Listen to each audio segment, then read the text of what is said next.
হাসর হচ্ছে আমাদের আসল দেশ। যেই দিন আমরা আল্লাহর কাছে ফিরে যাব, সেই দিন যদি আল্লাহ জিজ্ঞেস করে, বান্দা তোকে আমি 50-60 বছর একটা বিষা দিছিলাম, বান্দা বলবে আল্লাহ দিছিলা।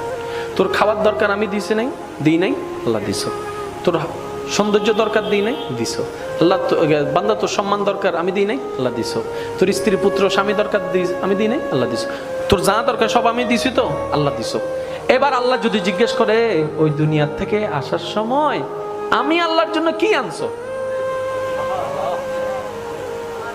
একটা জিনিস তো আমার জন্য আনছস নিশ্চয়, একটা জিনিস আমাকে দে।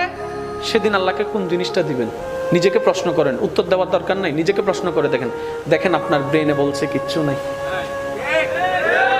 সবাইকে প্রশ্ন করেন, কিচ্ছু? জোরে বলেন না কিচ্ছু। আল্লাহকে যে দিতে পারবো, আল্লাহ আমি এটা আনছি। এখন আমরা সাহস করে নামাজটা দিতে চাচ্ছি, ওই শুক্রবারের 2 রাকাত ওইটা আর কি দিতে চাচ্ছি, আবার মনে মনে লজ্জা, আগে কোনো সুন্নত নাই, পরে কোনো সুন্নত নাই, এটা আবার কেমনে দিই, এটা আবার